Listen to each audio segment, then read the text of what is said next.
We respectfully request the Sangha great virtues for the sake of this assembly and all living beings.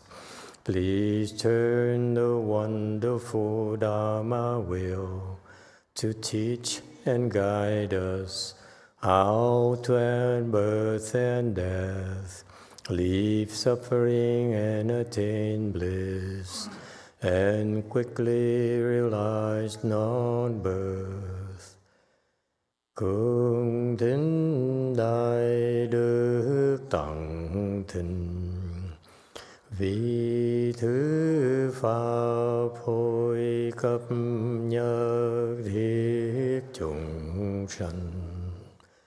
Tình chuyên diệu pháp luân giao đạo ngã môn, như há liêu sanh thoát tư ly khổ đạc lạc, tất chứng vô sanh.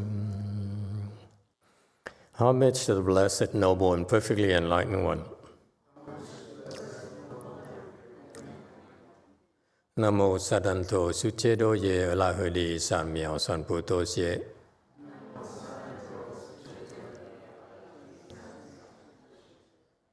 Nam mô Tát Đắc Tha Toya Daya La De Tamil Tambo Da Toa.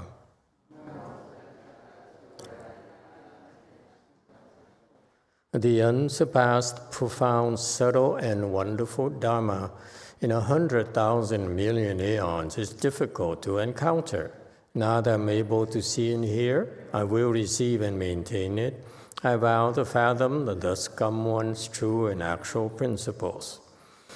Wu sheng sheng sheng wei miao fa bai jian wan jie nan zhao yu.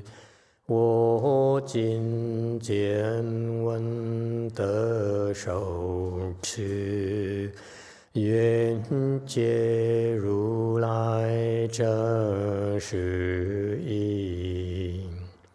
All Buddhas and Bodhisattvas, Great Master Qingliang, Great Master YongHua, all good monks and nuns, and all good young advisors of Emitofuo. 诸佛菩萨、精良大士、师父上人、各位出家人、各位善知识、弥陀佛。Chư Phật Bồ Tát kính thưa Thánh Lương Đại sư Hòa thượng Tiến Hóa, quý thầy cô và các vị thiện tri thức A Di Đà Phật. Hello everyone. Today is the 4th of June 2023. We're here at Way Mountain Temple to continue discussing the first chapter of the Avatamsaka Sutra. It talks about the world rulers, in particular the God kings. Now we're in the part where he's describing the God kings of the second dhyana. Second dhyana heaven. So we're on slide 180, and let's jump right into it.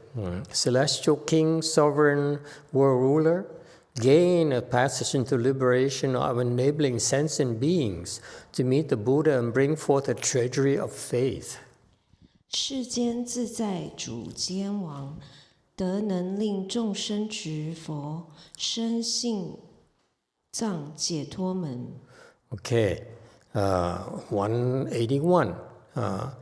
This celestial king, by the name of sovereign world ruler, became enlightened. Gaining a passage into liberation means that passage, he made it through. See what cultivation is about. You need to make it through those entryways, those gates, those doors, for you to really see a different world, the world of enlightenment, the world of the true self, the world that's free of suffering and only bliss forever. And so that's what is meant by passion's liberation. All you have to do is get through one of those doors. There's so many doors in Buddhism. You could be practicing chant as one door. You could be practicing mantra as another door. You could be bowing. I met a monk in Korea where he's an ex-abbot of a big temple. I asked him, what is your Dharma door? How do you gain passage into liberation? And he said, I bowed for 10 years. So he would go around the various temples it's a big temple, they have many, many branches. Nowadays, they have close to 200 different branches, okay, all among the same system. And so he would go, when his early days, he would go from temple to temple, okay, and learn, and learn various practices from various senior monks. And then, and whatever he did, he said, what I already remember is that I bowed a lot. I bowed like for 10 years. I never stopped bowing. Okay, so this, his passage into liberation is through the door of bowing. You know, interesting. I never liked bowing personally. Okay, but this guy here, simply bowing helped him become enlightened. Okay, now this celestial king, so the king of the heavens. The heavens too need to be ruled. Okay, everything in the world need to have a hierarchy, have a ordering, it's orderly. Otherwise, chaos will reign. For example, even in the evil side of our world, our world, I like to think we are on the good side. At least half of us. Half of myself is on the good side, because humans are like half evil, half good. Okay, I like to think I'm more predominantly good than evil. Okay, so the more you cultivate, you shift from the half good, more push it over to the evil side. So the more good of you your percentage of goodness. Prevails over the evil side. How do you gauge goodness versus evil? By your karmas. It's not talk in Buddhism. It's not about how much I know. It's about, in Buddhism, it's about if you're evil, that means that you create more evil karmas than good karmas. And that's all it means. That's all it boils down to. So if you create positive karmas, a lot of beneficial practices, then you create blessings to be born to the heavens. To be born into this in the heaven, the heavens.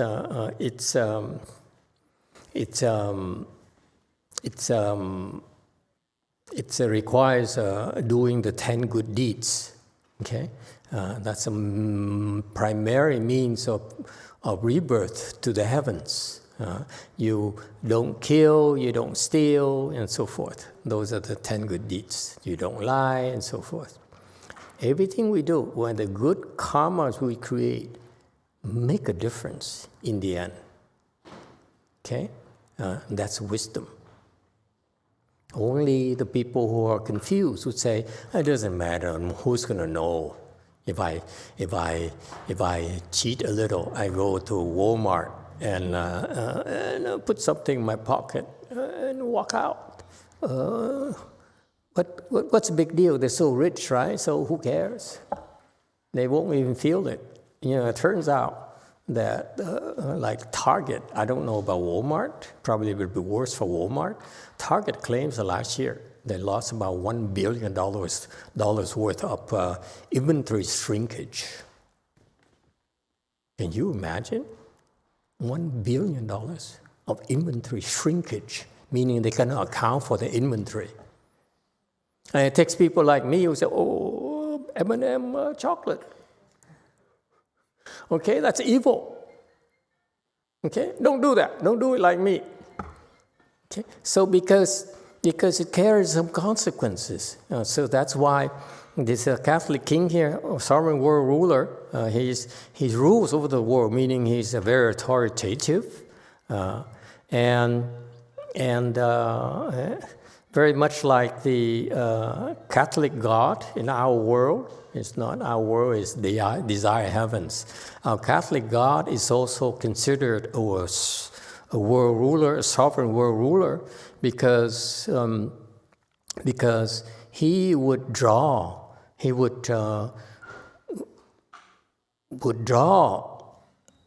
followers by promising them salvation. And the salvation comes in a form, only requirement for salvation is you must have faith in me. That's all he requires. You believe in me, you attain salvation. You don't believe in me, you will fall to the hells. Okay? And that's very similar, kind of. You see, the message is very similar to Buddhism. Buddhism, what is the how do you compare about the Catholic faith versus the Buddhist faith? At the top is faith. You see that? So the Catholic God turns out to be also a Buddhist, okay? A Buddhist disciple. So he learned a lot of good dharmas. He says, you should believe in me, okay? And it turns out, by the way, many of these Catholic gods, they come and go. They die and then next time reborn and so forth. Many of these Catholic gods are actually bodhisattvas. They are bodhisattvas. They're not regular heavenly beings. The bodhisattvas going there to rule over them, to guide them towards salvation. So in particular, this Catholic God here, as a sovereign world ruler, he would, because he's a bodhisattva, he's a Buddhist disciple, so he would base his teachings on Buddhist teaching. So you see at the top is faith. So he says, you believe in me. Catholic God says. Buddha says, you should believe in me. See the similarity? Okay? And if you believe in me, the Catholic God says, then you'll be born to the heavens. That's your path to salvation. And you'll be there forever. Well, that's a bit off. Okay? A bit off. Because some of you would like to be eternally safe. And you couldn't find it when you got married. Especially in America. Okay?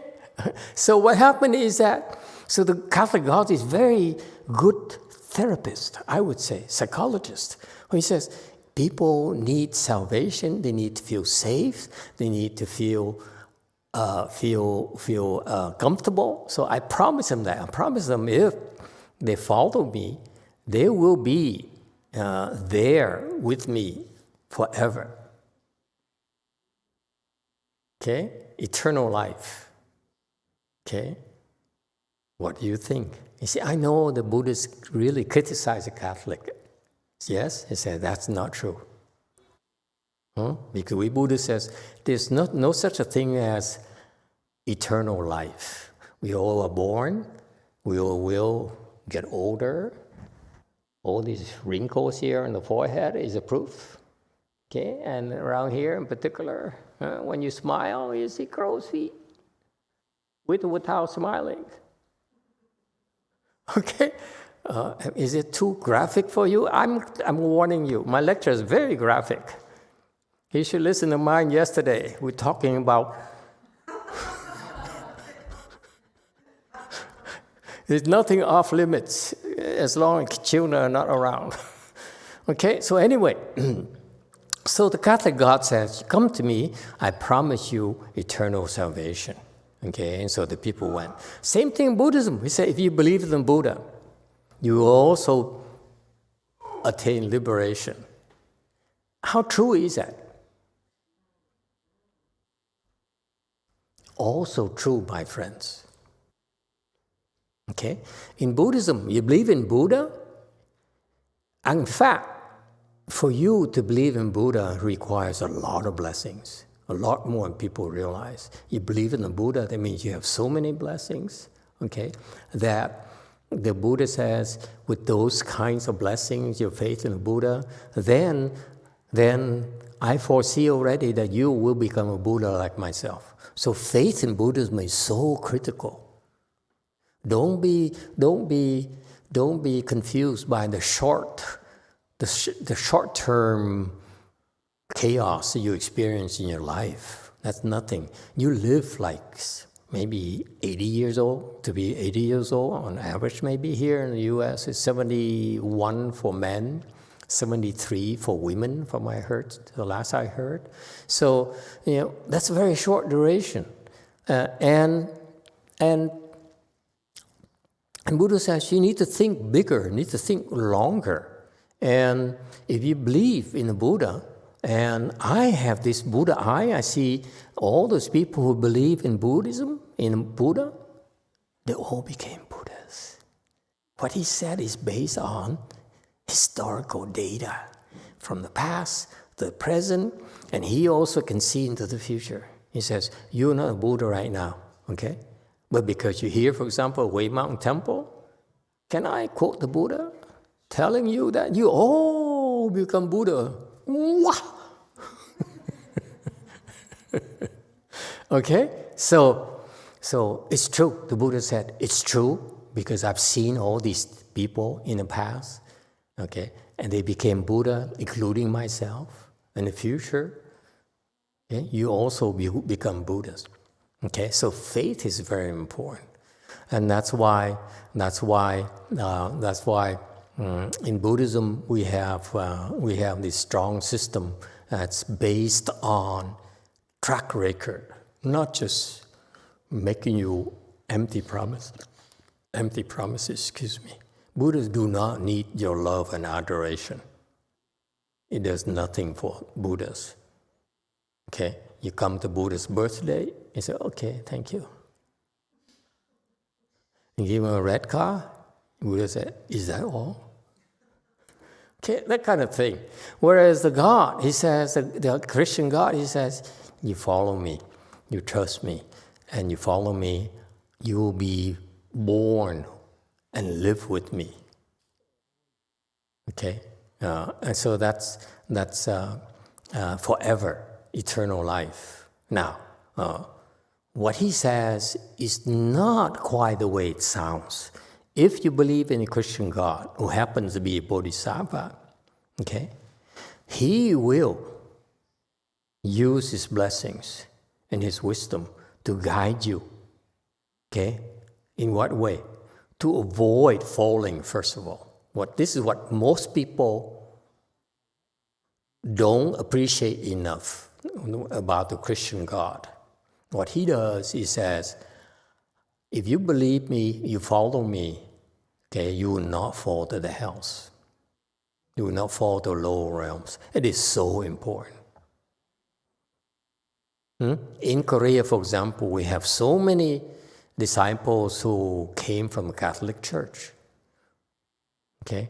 And so, you see, as long as you don't fall, you still have a chance for us to come for you. It's so important. You need to be available. We can reach you.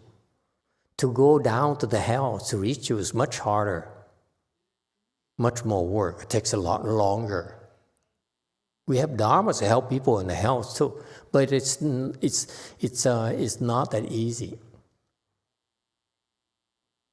Okay, and so the Christian God did something very good. The message may be a little bit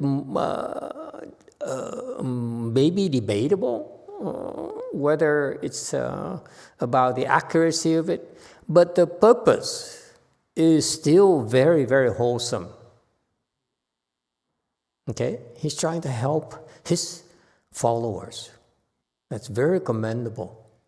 Tell me of a president who says, I place my citizens, my fellow countrymen above my own well-being.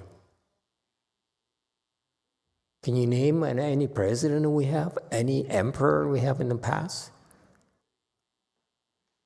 That's how the Catholic Christian God is like. He says, I care for my followers, for my disciples.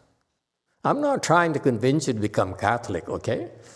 Don't get me wrong. I'm just saying he has very good traits. He has very good intentions. And what he does actually works pretty well. Okay?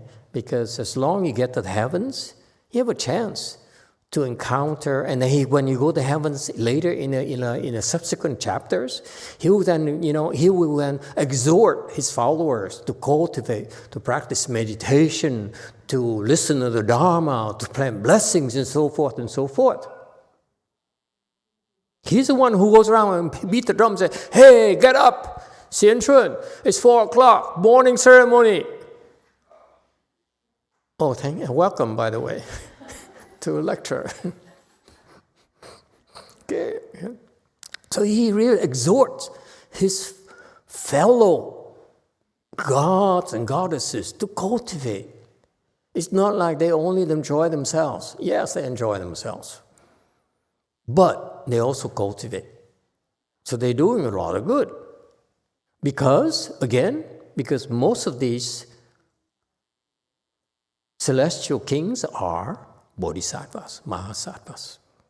So you believe them, they help you cultivate. What's the difference? For example, I have this problem recently. For some reason, the past few weeks, people walk into our chime class and they walk out because they can't sit in full lotus. And so they look at me and say, can you help me? I said, not really. Andres, any problems? Okay, so we're getting so many of those, so now I've decided maybe we should enlarge our Dharma approach to include more people who do not necessarily have to sit in full lotus.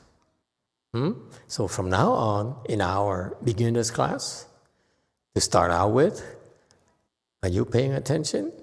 We put a few chairs there, or benches. And it's okay. If you don't want to sit in full lotus, it's okay. A little bit slower for you, but that's your pace. My point is that the Catholics do not need to sit in full lotus. And that's how they attain salvation.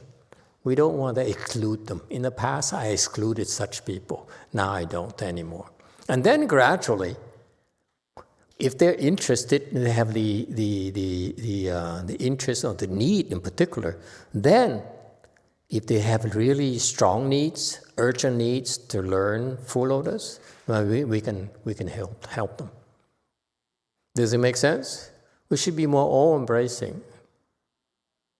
Now I have more people, more students who can teach. Okay? So that's what happens. I feel that, in a way, when I listen to this Dharma here, the Catholic Dharma from Master YongHua, I feel that it's a little bit derogative. They said, oh, these people are mixin, and they're superstitious, believe in things. Now I look at them, especially from this Avatamsaka Sutra perspective, where actually the Christian gods are actually a bodhisattva. They don't do stupid things, by the way. Okay? Bodhisattvas do not do stupid things, do not mislead people to benefit themselves. Never.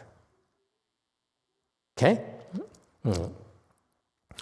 And so what the Catholic God did is that he's using expedient. He says, follow me, be with me, I can guide you. Okay? And what is that? Eventually, when his inner circles, okay, the ones who have potential to get close to him, the blessing get close to him, then he said, there's another being called the Buddha who's actually my teacher, where I learn a lot of things from him. You should meet with him. Do not let me tell you about him. I won't do justice to what he's about. What I want you to do is bring you to him. I want you to seek him out. Okay? And when you see him, you find out for yourself. You can decide for yourself whether it's worth it or not. And that's what happened to the Buddhas. What happened in this particular process, where he actually says he brought his disciples, his God, celestial dwellers, to meet with the Buddha. And anyone has met the Buddha before? Then you have to take my words for it. I haven't either, but I read about it. Okay? The Buddha is incredible.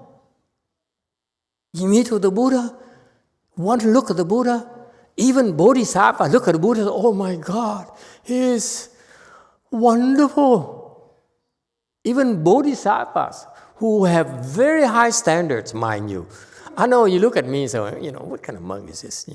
Short and, so forth. But anyway, the Buddhas are different. When you look at Buddhas, you are in awe. Not just in awe, but you feel so elated inside. All your worries, your troubles melt away.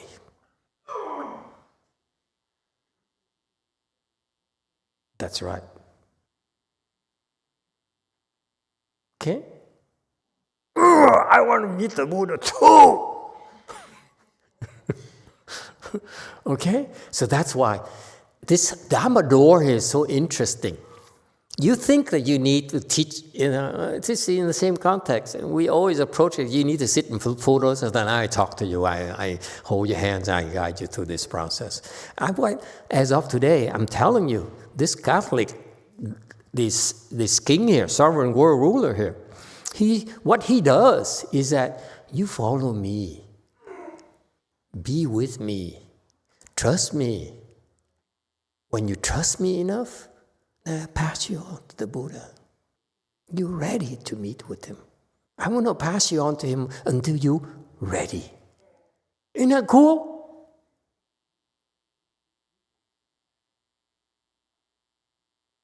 Impressed?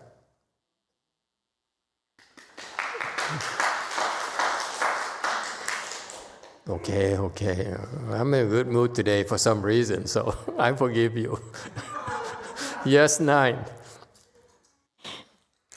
I'm laughing because I have this patient who, very devout Christian, and she says, I'm so glad I have God, because that has kept me going through all my problems. Yes. And I'm really thankful I'm not a Buddhist. So I said, well, why is that? She goes, those people are heathens. They're evil, and they're just the opposite of Christianity. So it was just so funny. And now what you're saying, They met the Buddhists in San Diego, clearly.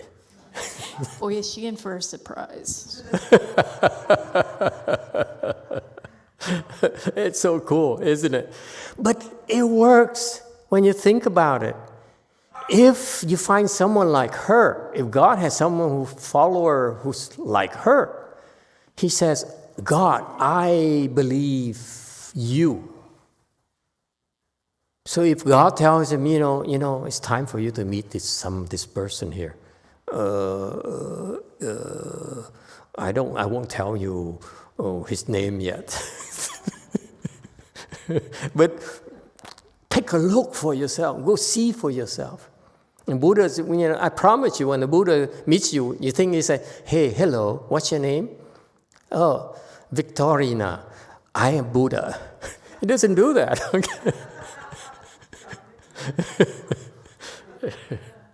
You see, it's so cool. So, to me, it's a wonderful process that it works for a lot of people, especially Mary Jo's patient there. But she says, I believe. And that seeds of belief right there is belief in God, who's actually a bodhisattva, which is indirect route to believe in Buddhism.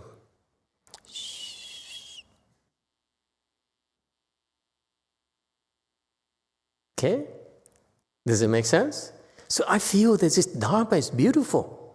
That's why for these particular God kings, they said, just follow me.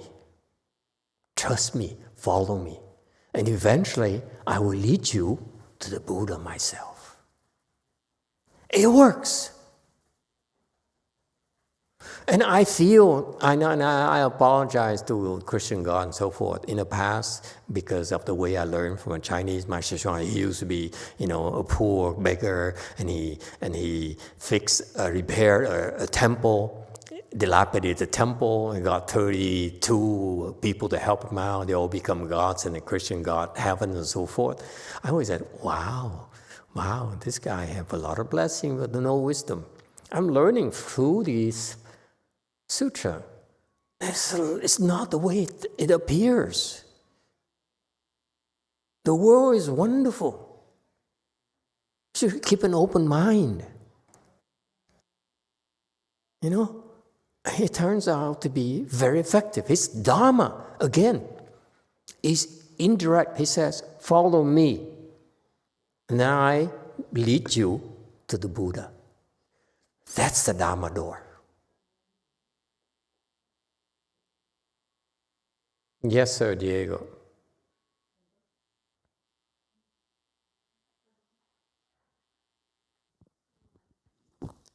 Thank you, Master. Couple lectures ago, I was thinking, because most of the people nowadays, they say that all major religions have a base in common. And they all say that. And I don't remember, you mentioned something, and at that time I understood that everything that they have in common, the base is Mahayana. Yeah, but it's more than that. Very specifically, this particular God King here, is actually Bodhisattva.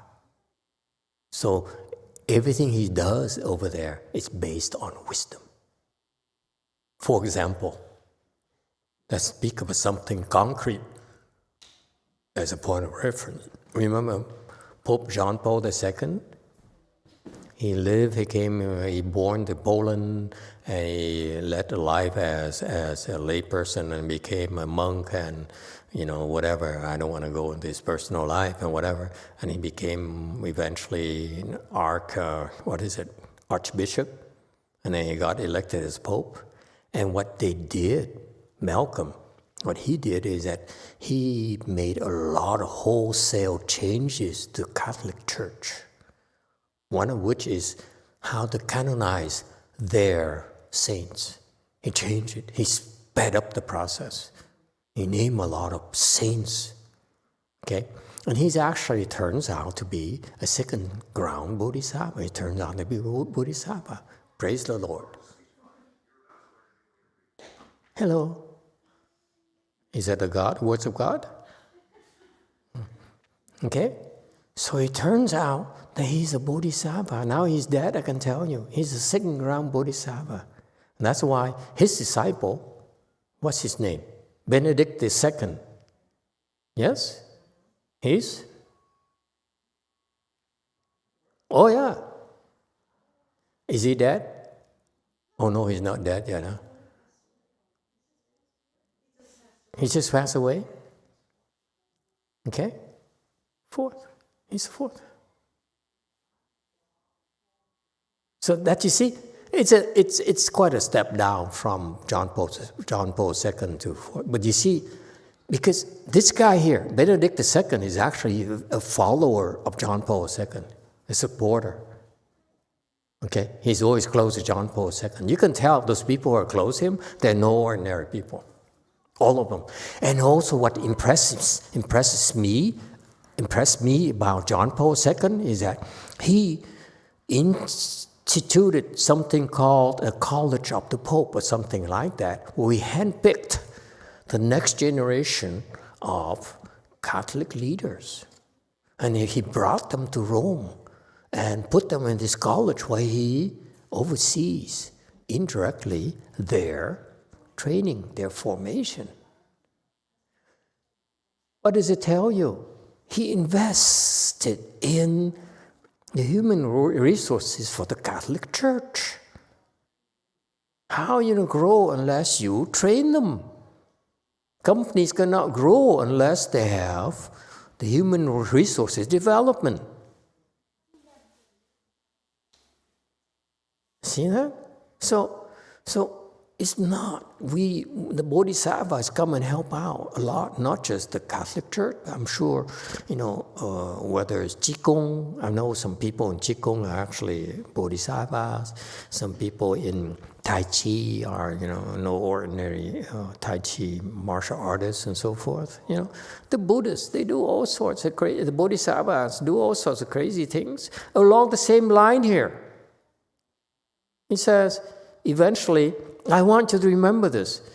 You don't need to tell them, hey, you should become in Buddhism. You need to cross your legs. Otherwise, I won't talk to you. Otherwise, I ignore you. Okay? Malcolm looks so happy now.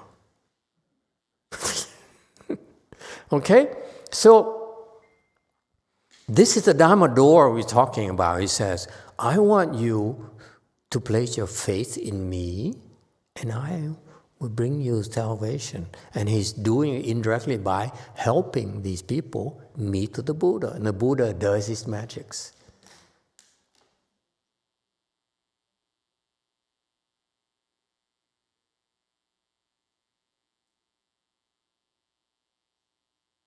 The world is fascinating. It's not the way you think.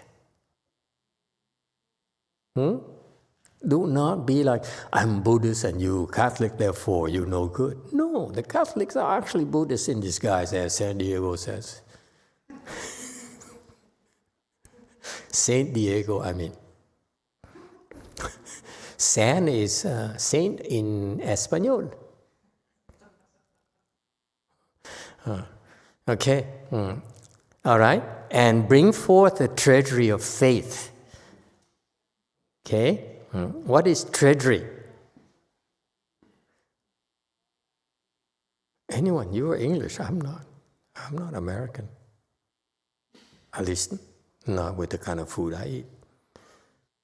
Today I ate Mexican, Korean, je ne sais pas quoi.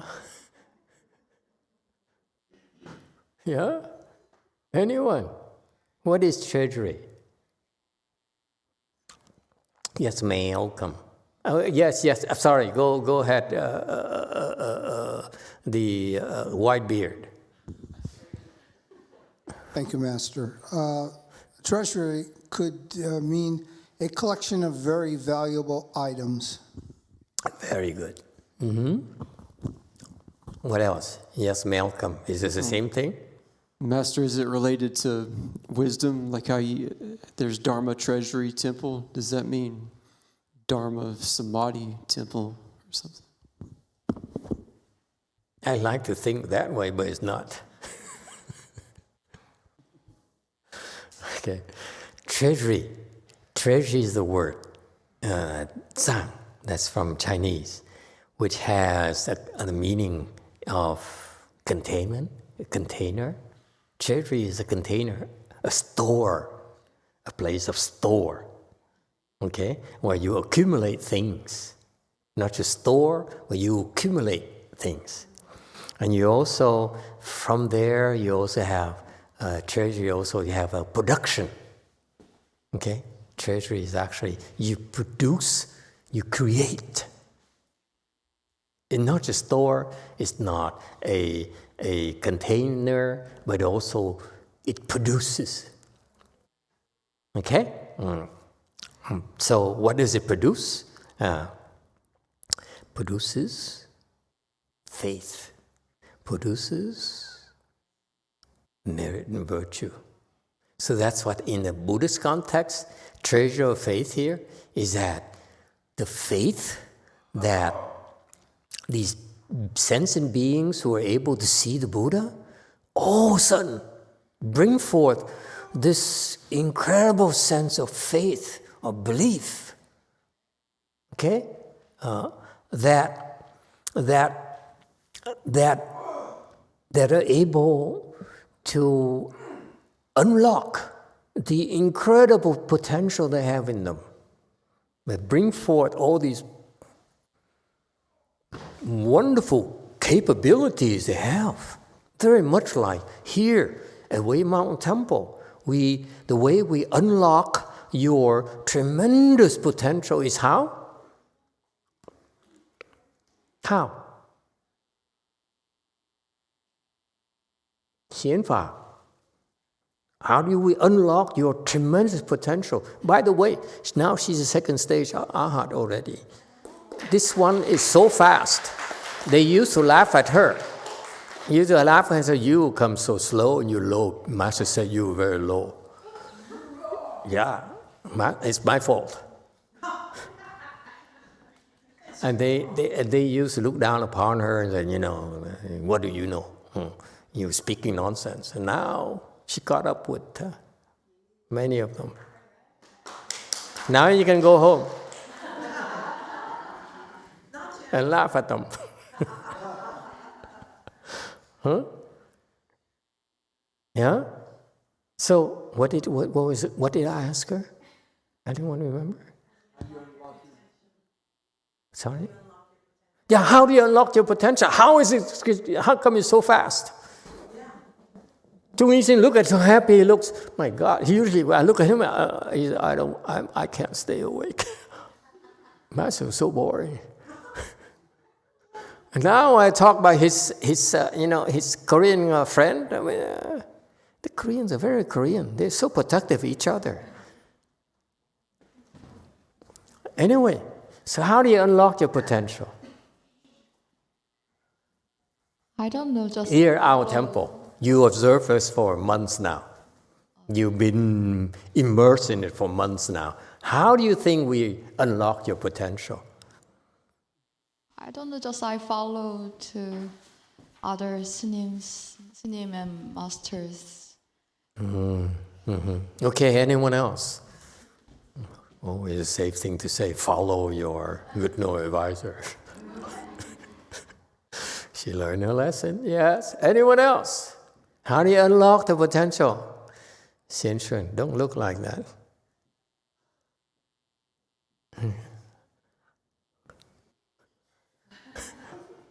Yeah? Anyone?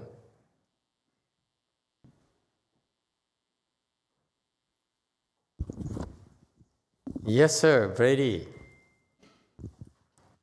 Have an emotional breakup with your thoughts. Emotional breakup of your thoughts. Close. At Way Mountain Temple, we unlock your tremendous potential by challenging you to sit in full lotus and listen to the Dharma right now. It hurts.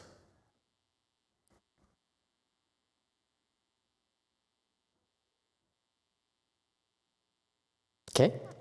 It's hard work. My point here is that in order for us to unlock your tremendous potential so that you can do incredible things, like what? Being able to do things that you weren't able to do before. Like what? Come on, tell me. What's your personal experience? Have more stamina. Yes? Stamina. You will have a much higher level of stamina than before. Yes or no? How does it show? You can work and work and work and work. Yes or no? We have no choice, by the way. We are short in manpower, so we need to increase the stamina of our people. Okay? What are the other things that change with you? Yes, Malcolm. For me personally, before I came here, I used to hate everybody, and now I can tolerate people and have some compassion for people. Amen. Yeah. Peace and love to you, brother. You know that he changed too? You know how he's more at peace with himself? Before he comes and, he says, I don't like you. I don't like you. Why are you so close to me? It shows in the face, a facial expression. I don't like you. Yes, Master, how are you today? I say, I don't like you. I don't like it. When I look at him, I say, oh, it's okay. It reminds me of the flower children in San Francisco. Hey, brother. Hey, peace to you.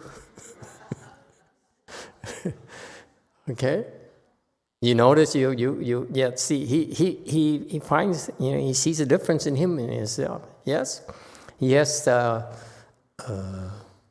number 3.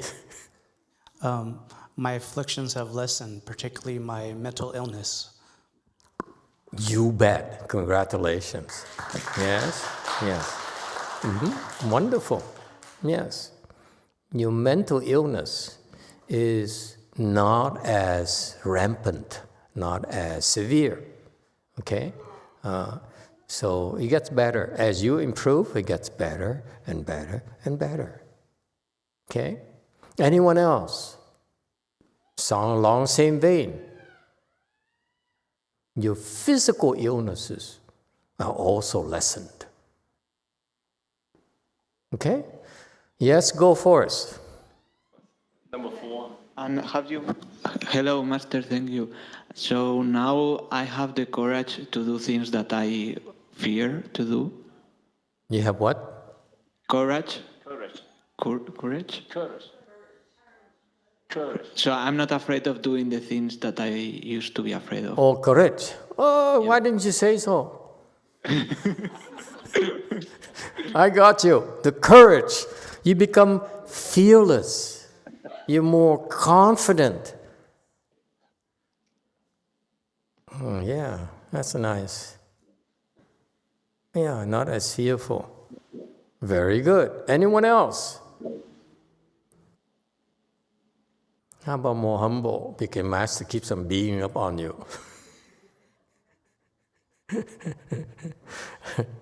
You see? So for us, you can tell that you grow. There's production here, and there's the production and treasury because what is a treasure is not in terms it's valued by others, but also in what it contributes. It can add to the world. Okay? All right? And so that's why when you meet with the Buddha, all of a sudden you believe. Whereas over here, in our temples and our approach, we need to help you, guide you to show results for you. Then you believe. So the faith for us is hard-earned. For you takes blood and sweat. Whereas this guy has wisdom. He says, these people cannot do what the Way Mountain people do. So all I need to do for these people is bring them to meet the Buddha eventually. What a beautiful approach to helping save people. Okay? Are we at peace with the Catholics now? Don't look down upon the Catholic God or the Catholic people. Whatever they do is okay. But I find fascinating on how this Catholic God chose to help his followers. I hope my today's talk is to atone my bad attitude towards the Catholic God in the past, because I read all the Chinese stuff about how he really confused them. I don't buy that. I really don't buy that at all. Okay? All right? Next, 182.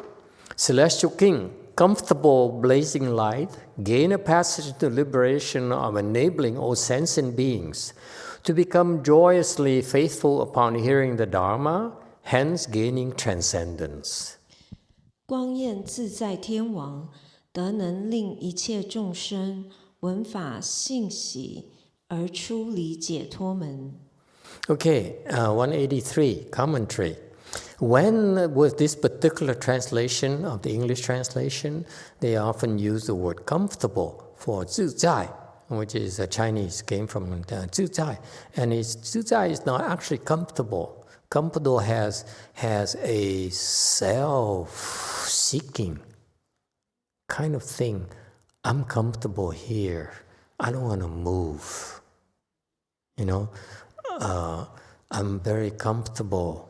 I don't need another layer of sweater.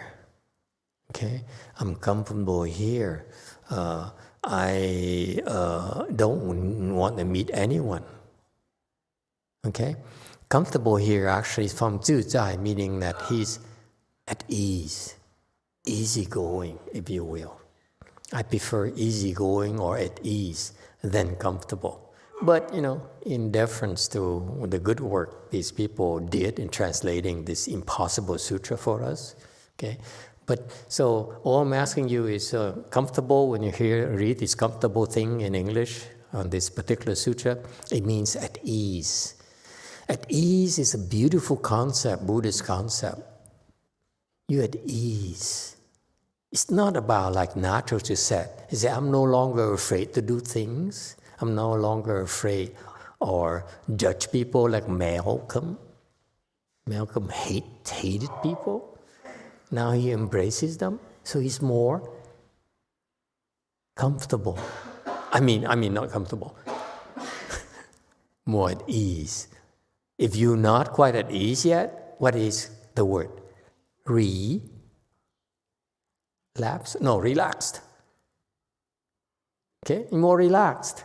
Hey, relax, man. You relax, and then you get into at ease. How's that?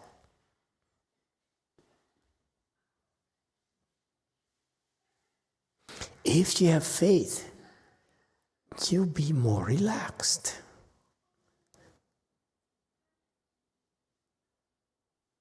Does it make sense to you? He became at ease, comfortable, because he developed his faith.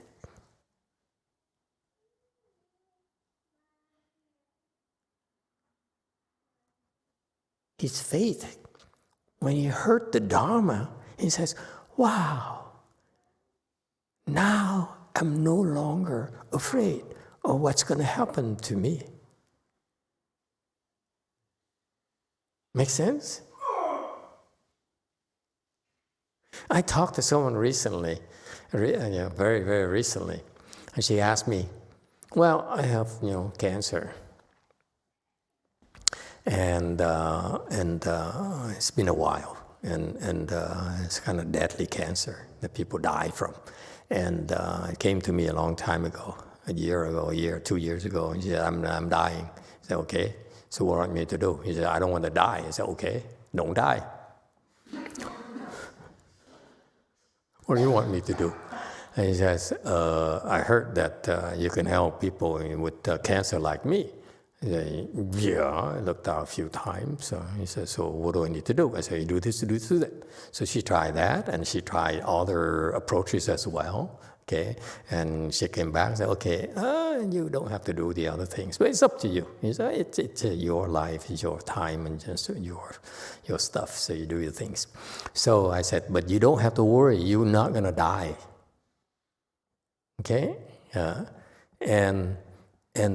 So a year later, she didn't die. So 2 years later, now she came to me and said,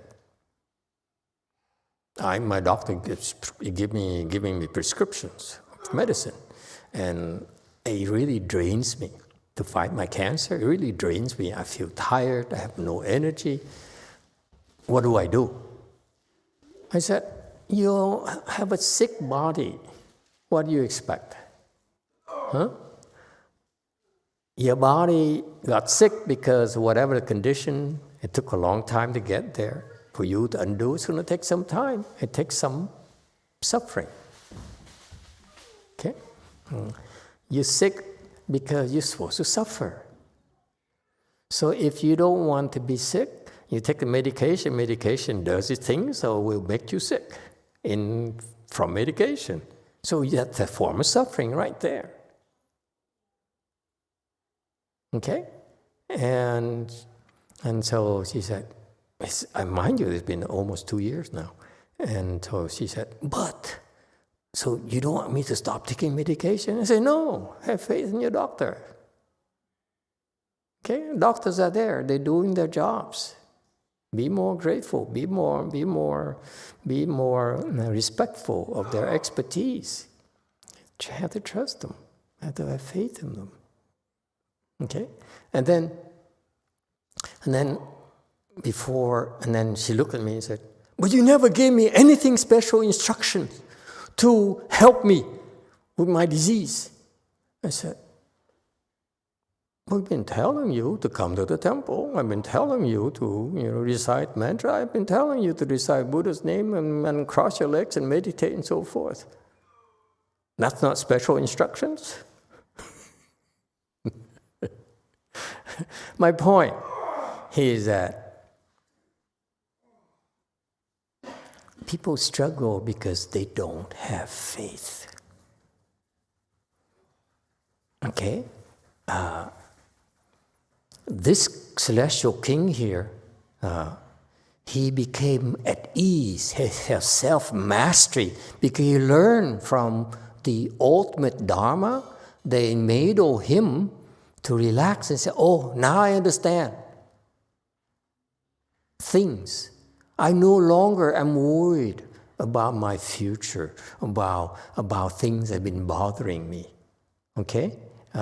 So that's why he says, that's what I'm going to do with the people in the future. If it happened to me, I like to do to help them experience that as well. Not only do I have faith upon hearing the Buddha Dharma, okay, but also experience joy in hearing the Dharma. Okay? So more or less like here, listening to the Dharma is entertainment. It's like a tennis tournament or NBA championship series. Anyone watching the NBA now? Anyone? Never mind. Okay? So because he's seen it himself through his own experience, he heard the Dharma, that gave him a lot of joy, and then he saw the results of the Dharma, it brought forth a faith for him, so he said, that's what I want to do with the other living beings as well. It worked very well for me. Yes, DTT.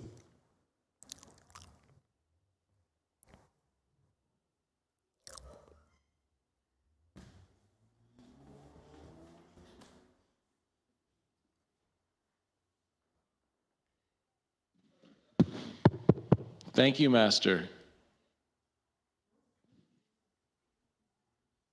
Yes. Thank you, Master. No? Yeah? You can hear me?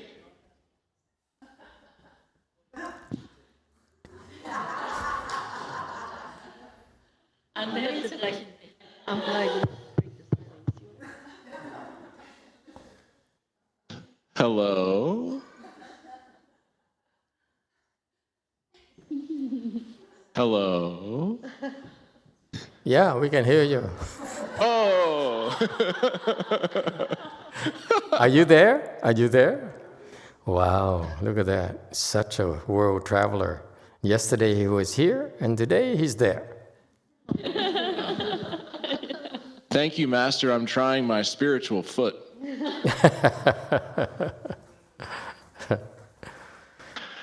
I appreciate you bringing up the NBA Finals. We do have a TV there. I'm going to be looking for one. And there's in the conference room. Oh, thank you. Thank you. The antenna. I think it's a really, actually, there's a player for the Denver Nuggets, who's a very good example of being at ease. Nikola Jokic. Yeah, Jokic. Jokic, yeah, the Joker. Yeah.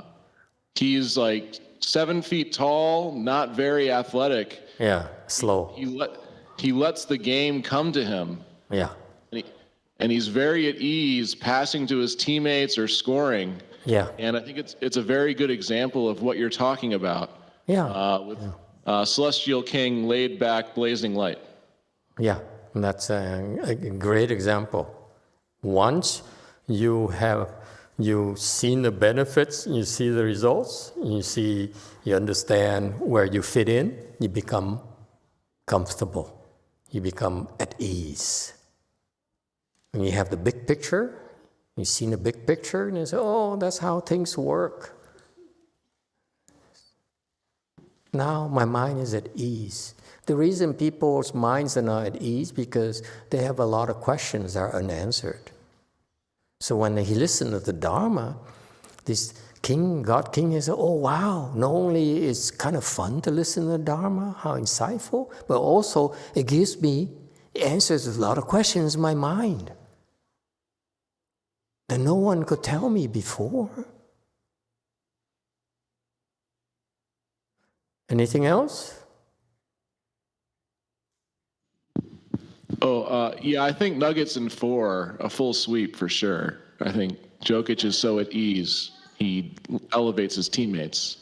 Yeah, I think so too. But there's a great example. If you are not into basketball, I feel sorry for you. Thank you. All right, so you see, this is a virtue, a quality that's not appreciated by people in the world. What the example of our friend from who's currently at DTT is saying. He says, if you at the peak, at the top, you naturally will feel at ease. Okay? And what kind of liberation are we talking about? The liberation from a triple realms. Where we live is called triple realmed. The desire realm, the form realm, and formless realm. Right now, right here. You need to know where we are. Okay? So what about the hells and so forth? The bad path is down below us. Up there are ascension. Down there to the hells is not you want to go. It's the wrong direction. Okay? But still, the triple realms are undesirable because we keep on cycling through the triple realm incessantly. Non-stop. We've been doing it for so long that we have no clues anymore. That no one really ever told us that we're supposed to get out, because if not, it will continue forever. It's a lot of suffering.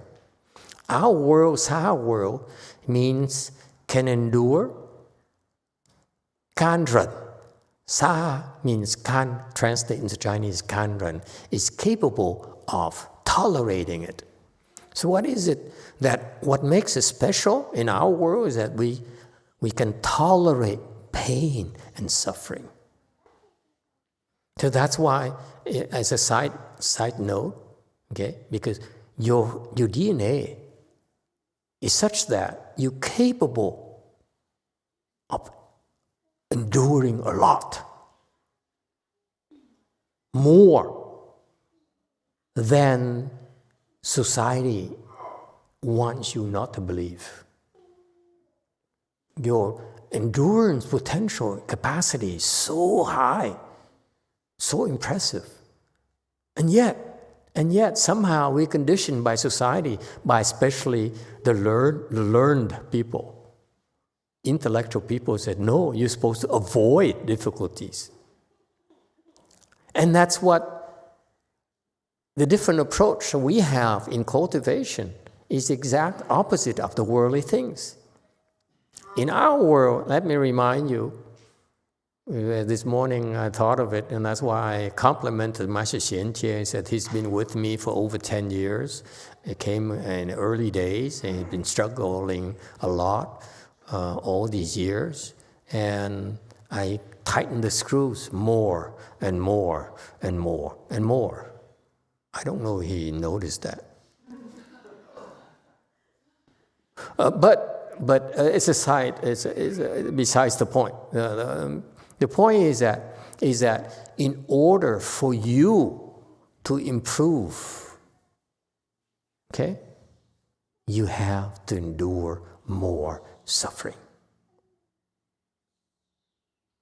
If you one day decided that it's enough for me, I don't like suffering, I don't want to endure suffering, then your progress will be very, very slow in whatever you want to do in life.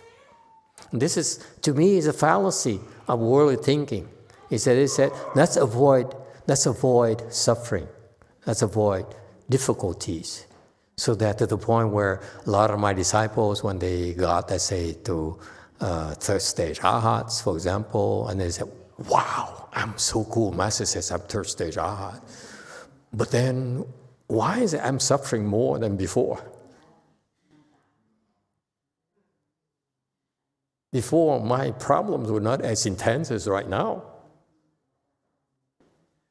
It's because before, your problem is that a problem of low level. Now your problem is the problem of high level, so it's got to be supposed to be more intense so that you can make the high level still. And that's my point. Master Xianjie, let me tell you, every time he looks at me, he says, why you appear to be meaner and meaner to me. One day, one side you tell me I reach fourth stage arhat, the other side you beat me harder. You beat me up harder, you're harsher, you're more brutal.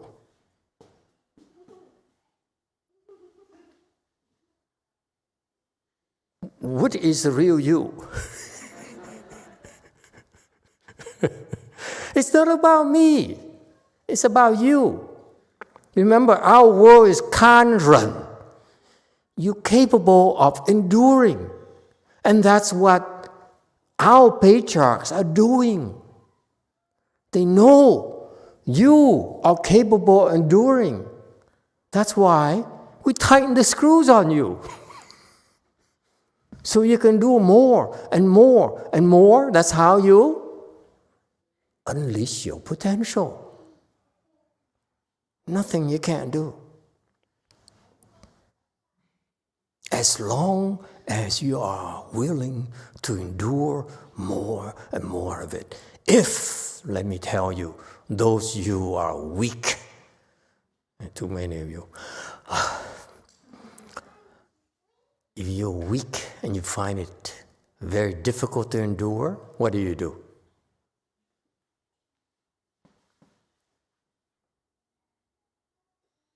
What? Shave your beard? I mean, shave your mustache? Someone said, no, if you want to, you twirl like this.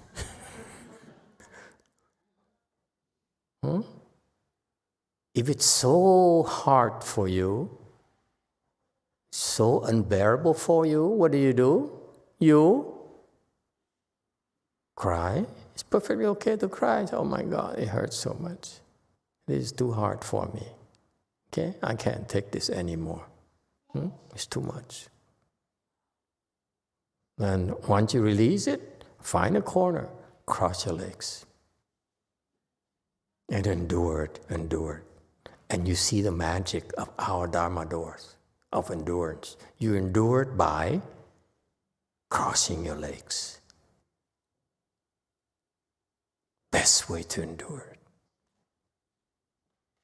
Don't need to understand, my friend. It's way beyond your intellect. All you have to do, Shakyamuni Buddha said, it's beautiful. He says, you can endure it. You can endure it.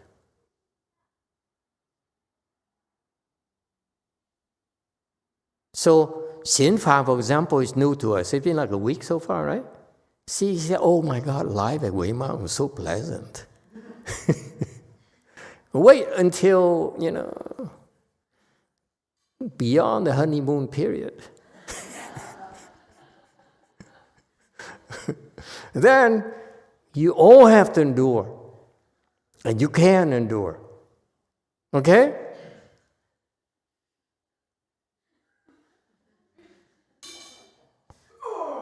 Okay? If you endure, you can liberate yourself. Because you have to do it for yourself. No one's going to do it for you. I can too, but I'm not interested. You don't have enough money. I'm still waiting for an emperor to come along and say, hey, can I pay you for my pain and suffering? I say, okay, how much you have? Okay, so if you endure, you're poor, like me. I endure. I have to endure myself. Okay? Then you can liberate yourself from desire realm. What is the nature of desire realm? How do you know desire realm where the place we live? This place here is like when you walk into downtown Los Angeles here. What kind of place is that? Homeless people, drug addicts, and empty offices. Never mind, political message. Desire realm, nature desire realm, is that you have desires. For what? What type of desires? Can I tell you? Desires for sex. Desire for what? Objects, things. We want things. Every day, I got an email from Costco. Anyone? He says, I know you desire a set for patio furniture. It's on sale for today only. Hurry, hurry. Sounds familiar? Anyone? Costco bombards me every day with an email telling me about a deal that's expiring. Because they know I have desire for things. Anyone?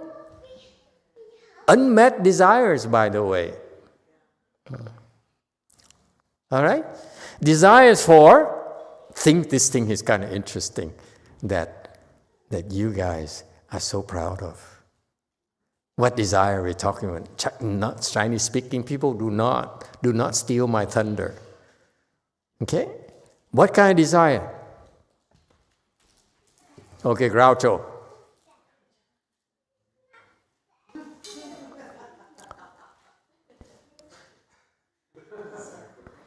She doesn't get it. The Koreans don't get the American jokes.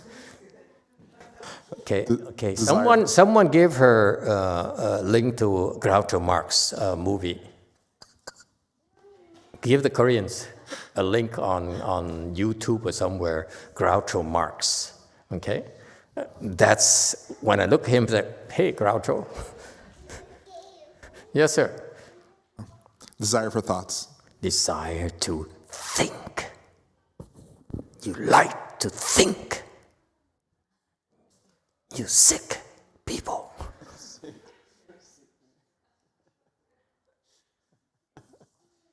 See, Groucho knows exactly what I'm talking about. He's sick. Okay?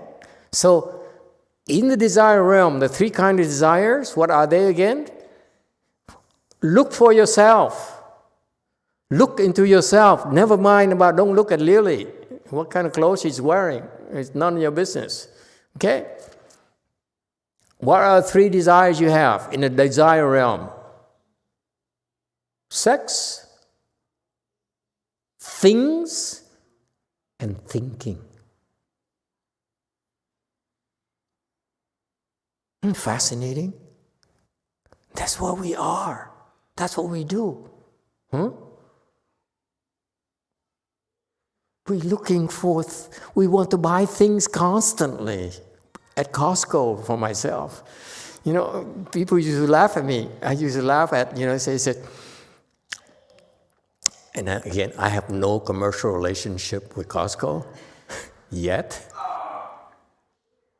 Okay? But I used to look down upon people who would go to Costco gas. Anyone? Costco gas. Okay? And someone told me that, such and such person will go to Costco gas every single week.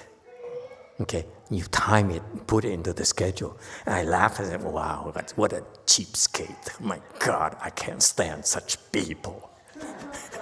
Until I moved to Rosemead. You know how much it costs a gallon of gas in Rosemead? Close to $5. You drive 3 miles away from Rosemead, okay? You know how much it costs? You pay less, around $4.25 or so. It's outrageous in Rosemead.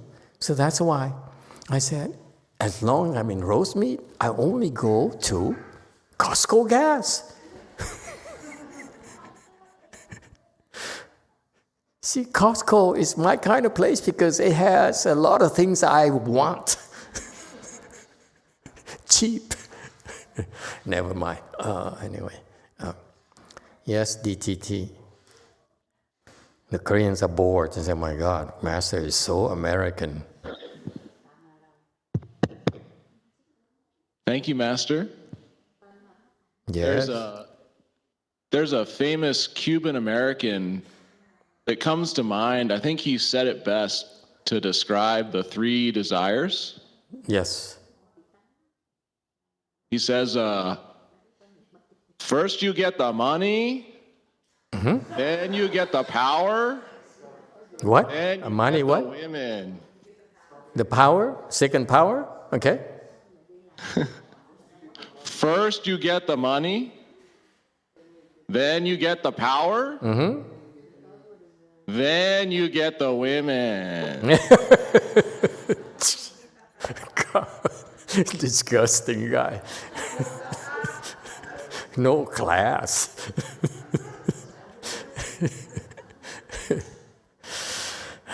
Thank you for the beautiful quote.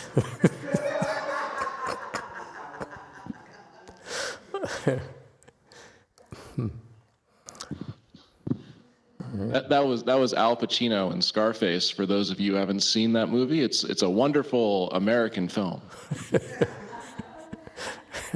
Top 10 movies I heard. Anyway, yeah.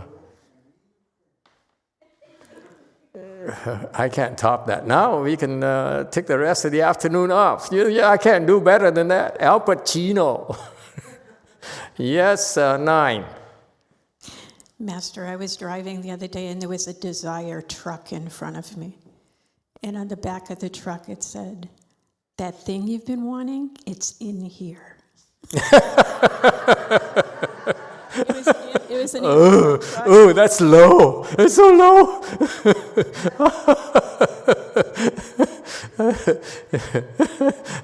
Poor Mary Jo. Oh my God. Why my life so hard? Beautiful. Anyone else? Can you top those 2 quotes? Form realm, the next realm. Okay, higher. If you transcend the desire realm, when we improve, we move from realm to realm, by the way. I know some of you are new here to the temple. I see you transcending realms already. Okay? So when you meditate or do whatever you do spiritually, okay, bowing, whatever, or fasting or something, you enter samadhi, you go into the form realm. Okay? The first time you enter samadhi, okay, you enter the form realm. It's okay, the first dhyana. And there's no more desire for what? For sex. Okay, no more desire for sex.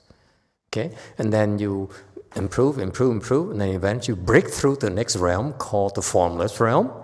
What its characteristics? Remember, the three basic things are very confusing to us.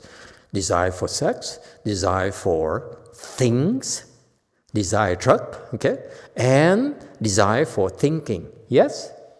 So if you break through from desire realm to the form realm, you cut off, you resolve one problem. Thoughts about sex are gone. Okay? And then you traverse the form realm, and then you break through, what do you get? In the formless realm. No more desire for sex, and no more desire for thinking. That's a difference. It turns out my fingers, it's done right.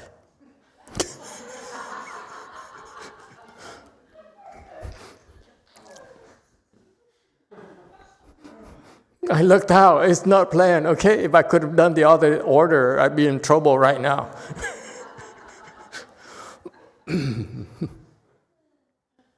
Got that? Never mind. All right, so you see how interesting it is why the Buddha says there are three realms? The first realm is we have desire, but the three kind of desires are so overwhelming for us, we cannot help ourselves. You break through the first realm, then you have less desire for sex. Next, you break through the form realm, then you have, see, I looked out again. And you have no desire for thinking. It's so cool. You know how we are here, we think compulsively, we think and think and think and think. The reason we tell you this is because it tells you where you are right now. Does it make sense? When you're here, you think about, those three things. I mean, you're drawn by those three things. When whatever you do, and then all of a sudden you say, oh, I'm not really interested in, like clothing anymore. Okay? Then what does it tell you? You're in at least the form realm or the formless realm. Isn't that cool? Know where you are. This is why we're telling you about these things. And if you say, I have excessive thoughts about I think excessively, then what do? Don't whine, don't complain, cross your legs, enter samadhi, get into a higher realm, that's all. Stop thinking. Very practical knowledge, not like, desire realm, let me see.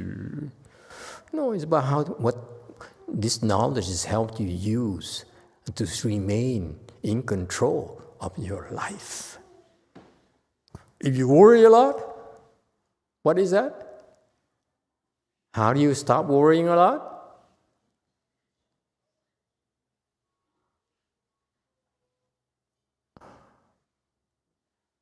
Is that a rat? No. How many different types of tops do you have? Never mind. Don't answer that. I think worrying a lot is attachment to thinking. Yes. So how do you fix the worrying a lot? Stop thinking. Don't call me. So what do you do? Stop thinking. How do you stop thinking when you can't help but to keep thinking? Just think about something else. Well, isn't that thinking? Well, the way you said it, you call it single-minded. So be single-minded on Buddha or a mantra or something like that. Or cross your legs and single-minded on the pain. Okay, very good. Anyone else? Yes, in the back.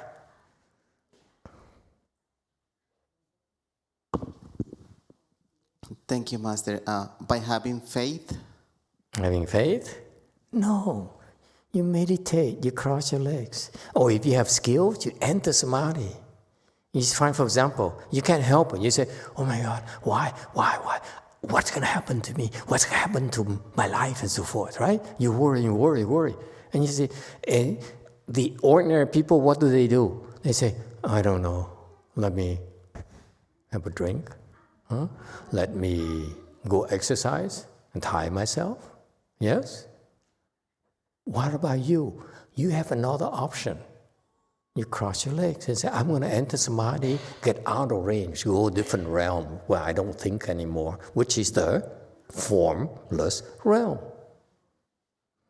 You can do it. Why aren't you? Because no one told you that it's your choice.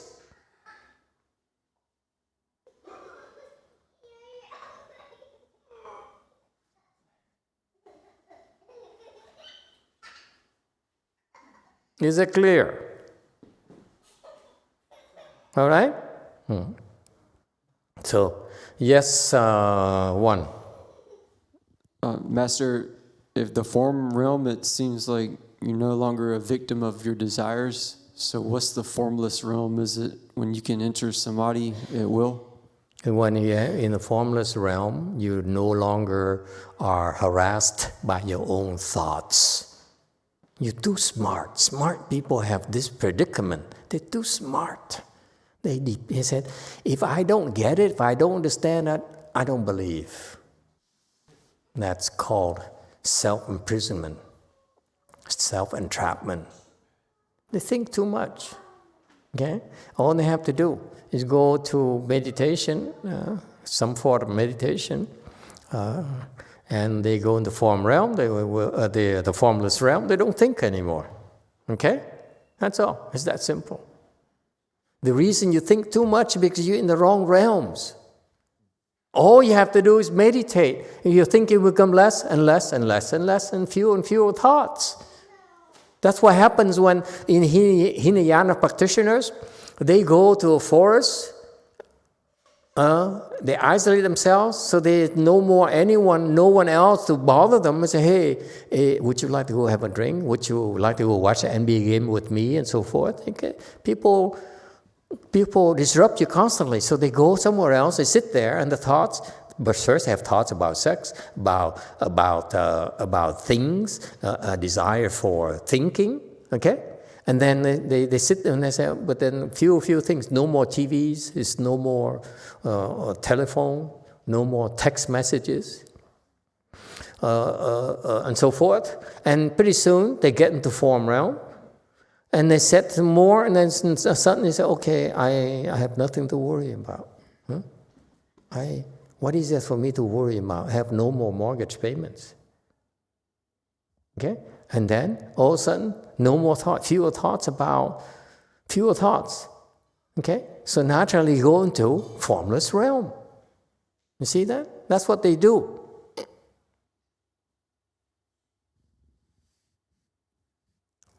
So my point to you is, now you understand this process.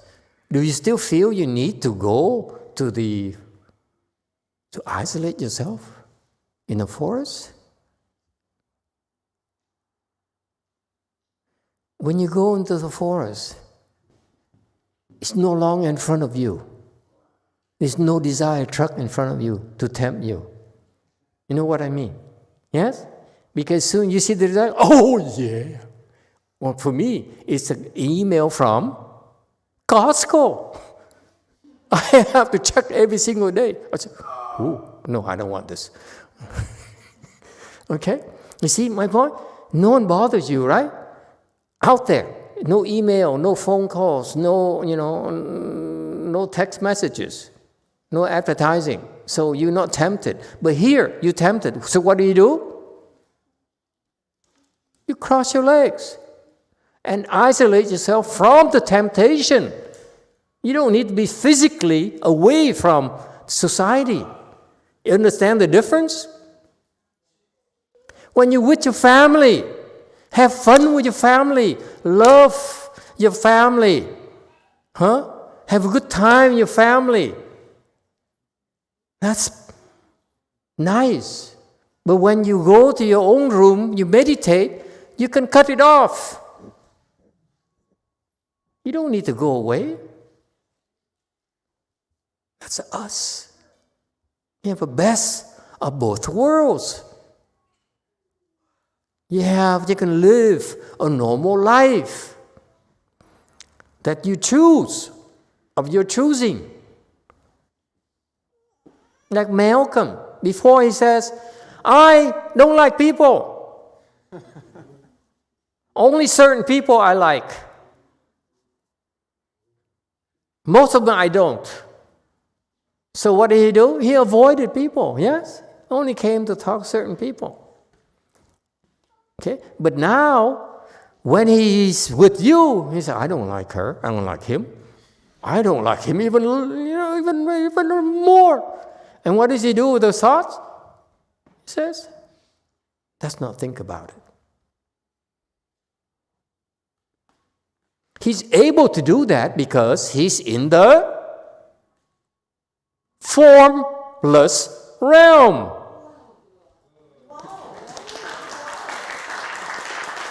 Before he come to the temple, he says, this woman drives me crazy. I can't stand her. And the thought keeps on popping up, yes? Now you said, I don't want to think about it. Meaning what?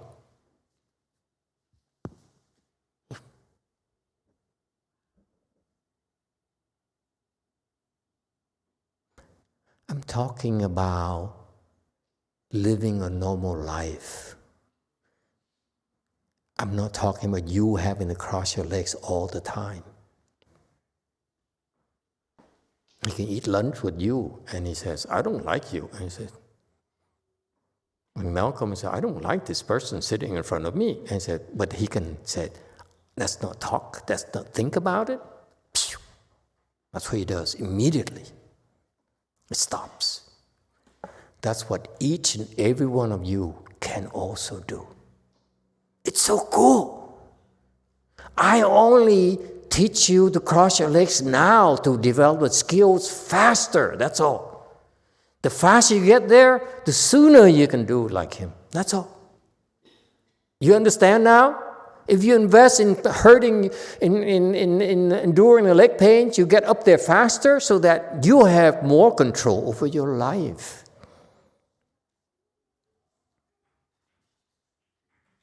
Thank you. Oh, he wasn't applauding? Okay? So you see, that's why we talk about the three realms in that context. Know where you are. That's all. So that's why as a teacher, I chuckle when people tell me, I don't like him, I don't like her, I don't like this, I don't like to think, and so forth. I say, oh, wow, you guys are full of realms. Okay? Yeah. And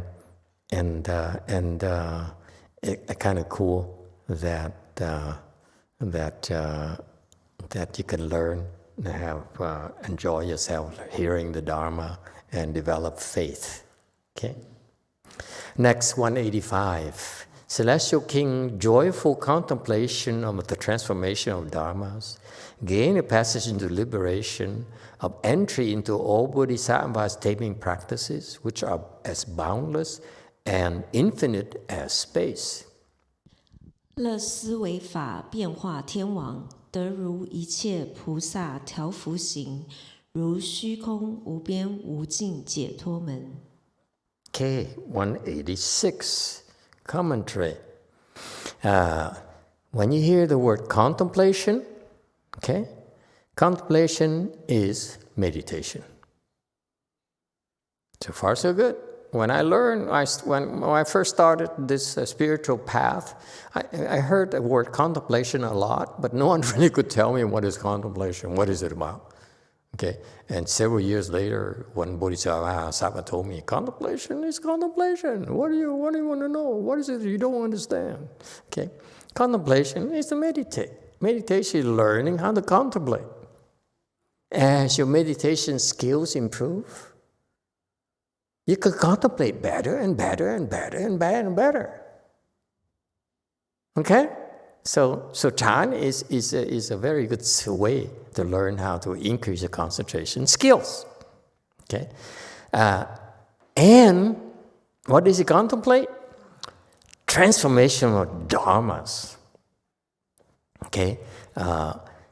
Meaning that, let's see if he has any commentary. So what he does, yes, go first. Go ahead.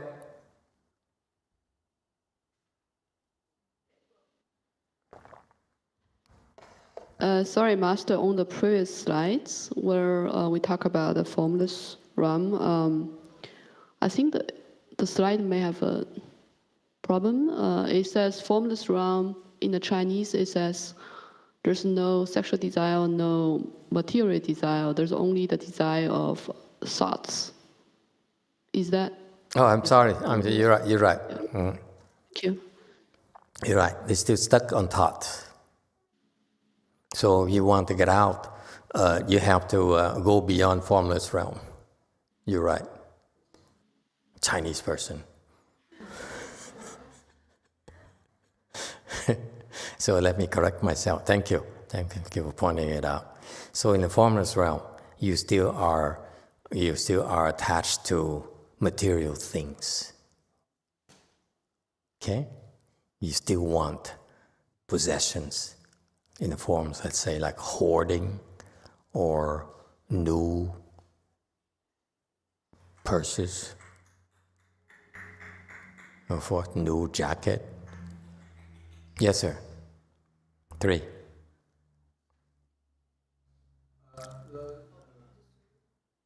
The 3 realms line up with the 9 samadhis, right? No, that's 8th samadhi is the top.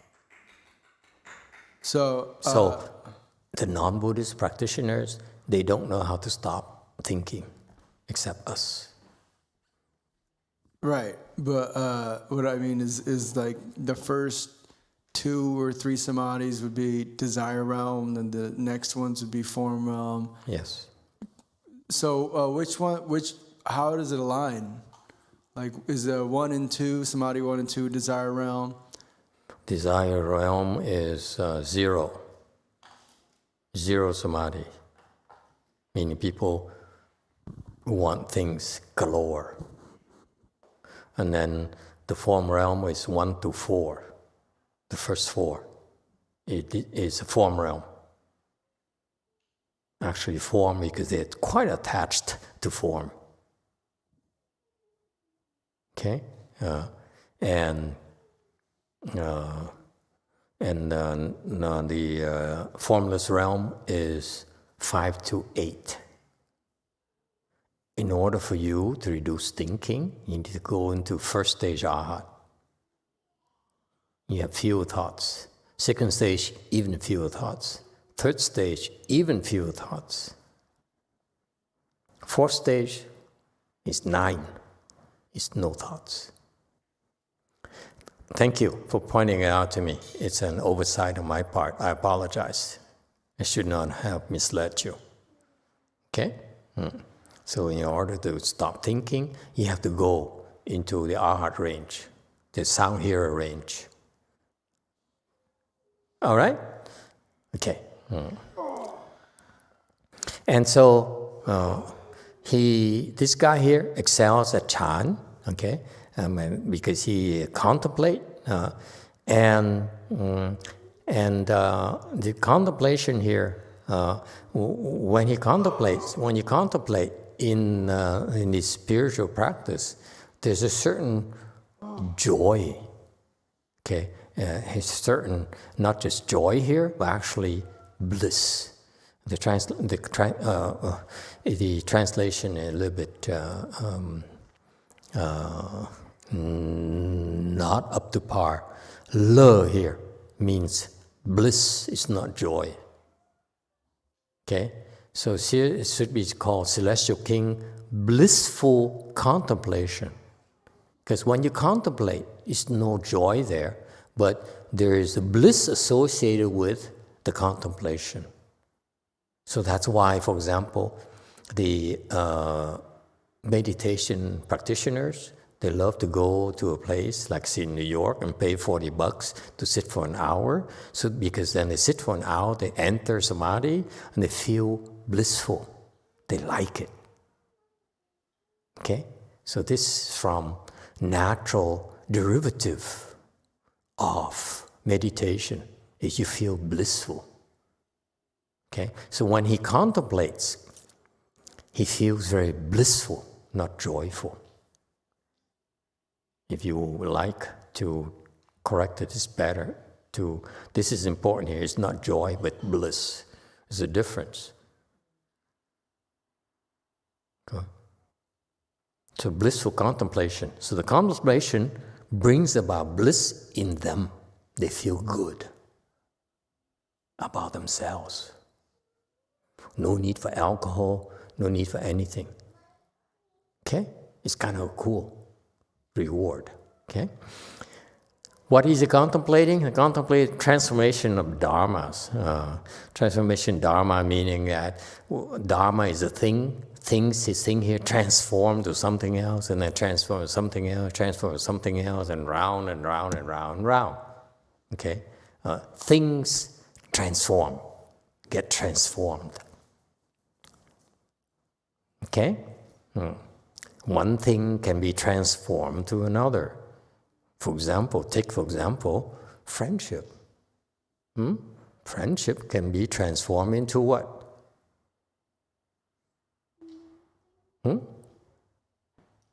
Yes, the back. Master, it can transform into enemy, like the movie The Glory. Now at movies, back at movies again. Okay, friendship can transform to hate. Yes? Fighting. Yes? Or it could be love. Yeah? Things also can be transformed. Okay? For example, rice can be transformed into more rice. Please, be more original. Risotto, thank you. What else do we have for rice? Come on, you've been coming to the temple for a long time. You gotta be seen it all. How about sushi? Yeah. What else? What else can you do with rice? Rice Krispies, thank you, sir. Do I hear anything else?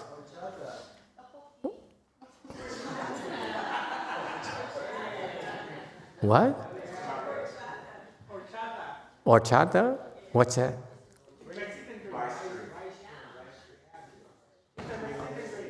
Rice cream?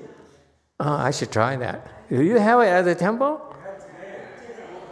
Today? Oh, no wonder, that delicious thing. I don't know the name.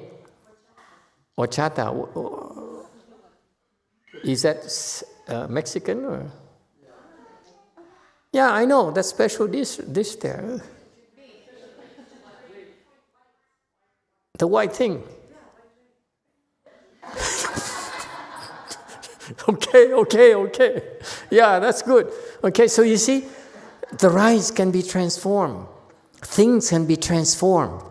And what he does is that it's more than just the worldly things you're talking about. He's looking at how things are transformed in a big scale, you know? And he look at that and say, wow, how things can be, this thing here can totally become something else in characteristics. Like water, soft and so on, all of a sudden becomes ice, hard, and can harm people, you know? And so he looked at that and said, wow, life is fascinating. He looked at that, he saw a lot more transformation. And he realized that there's no obstruction between dharmas, meaning that one thing can be transformed to another without any obstructions. And he said, wow, that's spiritual power. You stop yourself. Your imagination is fall short. Okay? And that's how he can, in what context, why are things transformed? Things are transformed so that bodhisattvas can use them to entice us, to tame us, to calm us down, to pacify our vile instincts.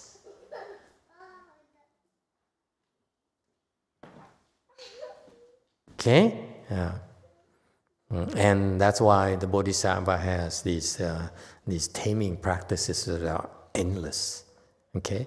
And when they tame living beings, what is taming? This is a concept that's often mentioned in Buddhism. Taming, or 调伏. Okay? And this is a kind of practice that bodhisattvas excel at doing. The sound hearers are no good at doing that. Low-level people, they never develop the skills to do that. Okay, so why is it important to you? Why does it matter to you? What does taming entail?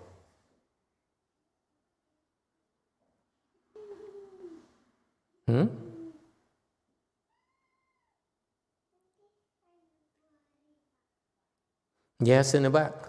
No, he's not. He's talking to his listeners. Yes, sir.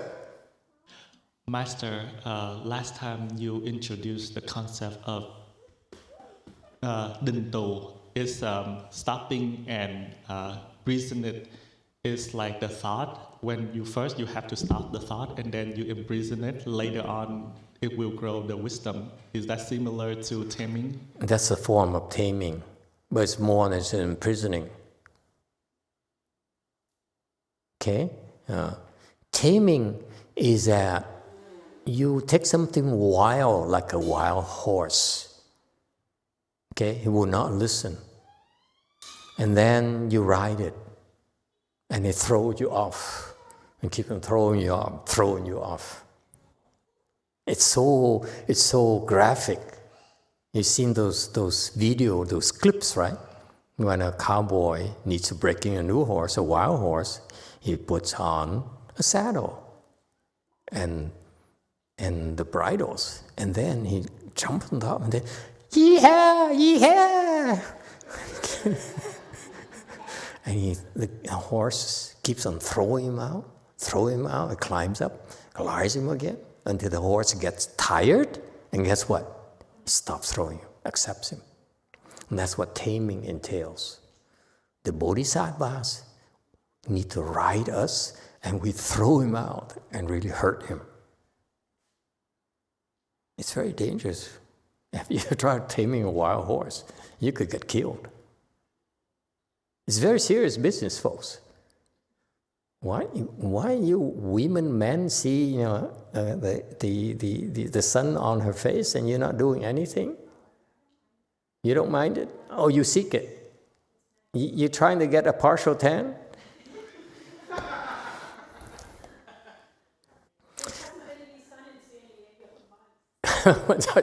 Okay, open all the windows then. Let her have it. Okay, God, I mean, you're going to have like a band on your face. You keep coming here, pretty soon you have two-tone face. Never mind, okay? Be a gentleman. See, you want to talk about gentleman, he understands right away. That's the only time he pays attention. Otherwise,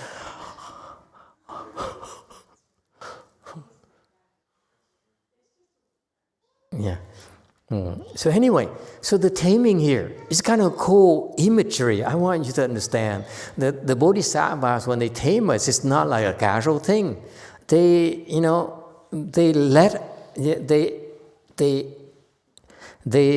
approach us and climb on top of us, and then we reject them. We throw them out, time and time again. The Buddha and the bodhisattvas keep on coming until we say, oh my God, you won't give up, do you? Will you ever give up? Bodhisattva, well, guess what? And that's what it takes. So he knows how to tame, not just us, but he knows how to tame arhats, and knows how to tame Pratyeka Buddhas. Okay? And who else? Who else? Other bodhisattvas. Bodhisattvas are the wildest. Okay? So that's what taming entails. It's not talk. You have to say, here, you know. It's real work, man.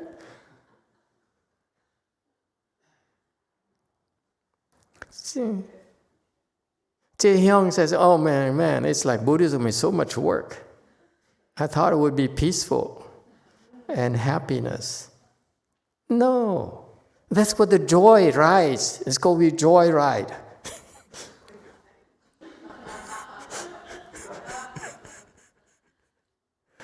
Okay. Now you know what you're getting into. Okay? And so he goes into these various taming practices because we're not just taming a horse. We're taming a buffalo. Imagine trying to ride a toreo. Okay? Or ride a dragon.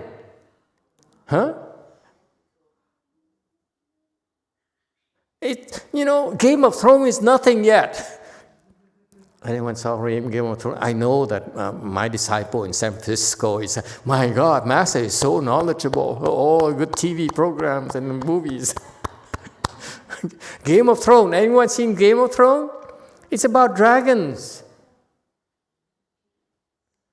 So taming, riding a dragon, it's not easy. They try to burn you up first. Scorch you to death. Yes, DTT. Oh, thank you, Master, for mentioning Game of Thrones.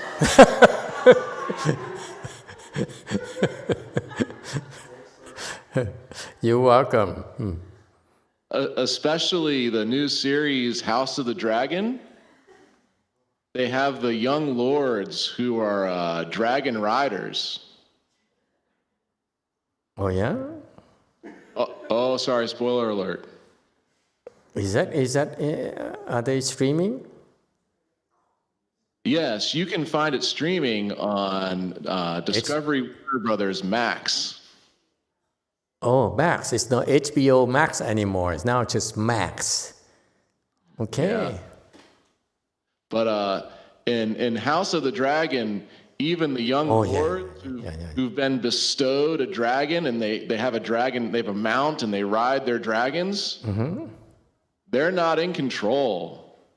They can hold on for dear life, but the dragons have a mind of their own. It's this whole thing. Yeah, Peter has it down to a science how to tame dragons. And that's where we get our experience from. You laugh all you want. Wait until you have to ride a dragon. Yes, sir. Groucho. Thank you.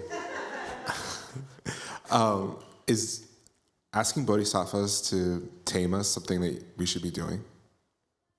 Tame what? Tame our, whatever they tame.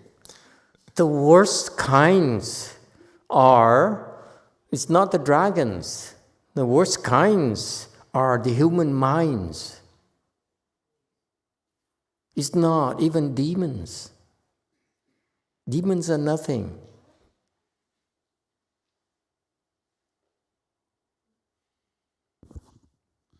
Sorry, Yes.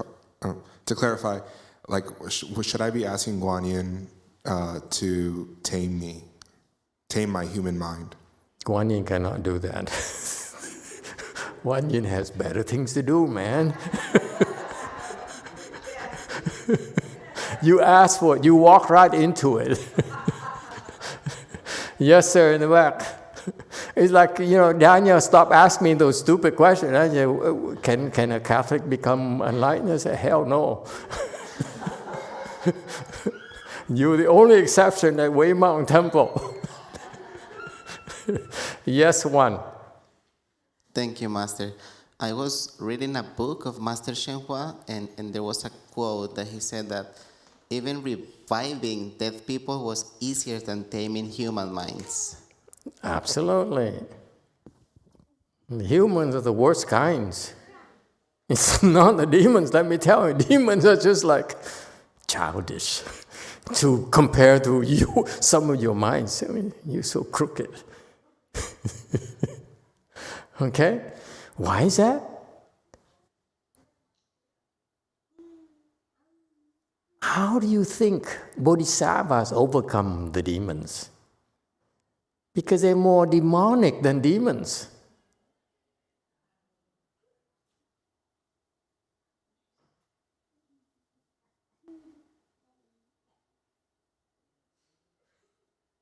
The human mind is incredible, has tremendous potential of good and evil. To tame them is extremely difficult.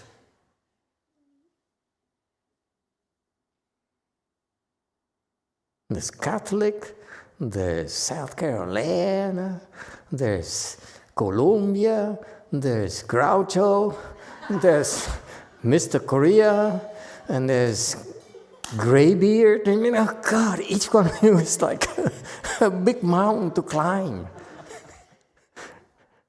Okay, that's enough for today. Thank you, everyone.